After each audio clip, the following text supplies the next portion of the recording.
Hello friends, the idioms and phrases of the day are a taste of your own medicine, a chip on your shoulder, in black and white, a man of letters and speak and span. Friends one by one इनको समझने की कोशिश करते हैं, starting with a taste of your own medicine. दोस्तों medicine का जो test है वो होता है कड़वा, आप सब जानते हैं, और इसी से आपको याद रखना है इस इडियम का मीनिंग। मीन्स अगर कोई आपके साथ बुरा करता है, ठीक है, और उसी सेम अनप्लीजेंट एक्सपीरियंस को आप एहसास दिला देते हो समय आने पर उस इंसान को वापस, तो उसको कहा जाएगा a taste of your own medicine. दोस्तों आपने कैमल और फॉक्स की कहानी तो ज़रूर सुनी होगी, और लास्ट में आपने ये भी देखा होगा कि किस तरह से मज़ा चखाता है कैमल उस फॉक्स को, उस लोमड़ी को। तो दोस्तों आप कह सकते हैं the jackal got the taste of his own medicine when the camel decided to sit in the river. Next one is a chip on your shoulder. दोस्तों इसे ऐसे याद रखना है कि जैसे हमारा फ़ोन है, इसमें भी एक चिप है जिसे मेमोरी कार्ड कहते हैं। इसमें हम कुछ चीज़ें स्टोर करते हैं, मेमोरी स्टोर करते हैं, और अगर किसी के शोल्डर पे चिप है इट मीन्स उसने भी कुछ ना कुछ स्टोर करके रखा है और अपने साथ लेके चल रहा है। और जो चीज़ें स्टोर की हैं दे आर अनप्लीजेंट, अच्छी नहीं है। पास्ट में उसके साथ कुछ ऐसा बुरा हुआ है, लोगों ने उसके साथ पार्शलिटी की है, कोई बुरा बिहेव किया है जो हमेशा उसको कहीं ना कहीं खटकता रहता है, और उसे जो गुस्सा है वो बहुत जल्दी आ जाता है इन्हीं सब चीज़ों की वजह से, क्योंकि उसे लगता है कि उसे पास्ट में अनफेयरली ट्रीटेड किया गया, उसके साथ पार्शियलिटी हुई है।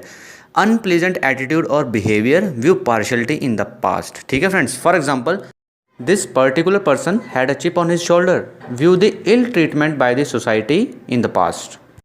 Next is a man of letters, means वो आदमी जो स्कॉलर है, विद्वान है, जिसे हम साहित्यकार कह सकते हैं, and he is a lover of literature, means a male scholar और एन ऑथर। दोस्तों रविंद्रनाथ टैगोर जी को 1913 में नोबेल प्राइज मिला था in the field of literature for his collection Gitanjali which was published in London in 1912। And दोस्तों ये नोबेल प्राइज़ इसलिए significant था because it was given to an Indian for the first time in literature.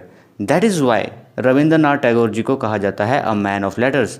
Rabindranath Tagore is known as a man of letters. Next one is in black and white. इसका मतलब है इन a writing और इन a print, means अगर आप किसी के साथ कोई डील करते हैं, कोई चीज़ करते हैं, वर्बली नहीं विश्वास करना है, लिखित में लेनी है, इन ब्लैक एंड वाइट चाहिए आपको। For example we should always prefer to have an agreement in black and white while borrowing और लैंडिंग मनी। हम जब किसी को पैसे देते हैं या किसी से पैसे उधार लेते हैं, हमें लिखित में ही ये सारे एग्रीमेंट कर लेने चाहिए, फ्यूचर में बहुत ईजी होगा, आसान होगा कि पैसे वापस देते समय या वापस लेते समय कोई परेशानी न हो। कोई जो भी समय दिया है 1 साल का, 1.5 साल का, 6 महीने का, उसी के दौरान आप उस एग्रीमेंट के हिसाब से बातचीत करेंगे और फ्यूचर में कोई प्रॉब्लम ना हो। That's why things are taken in black and white.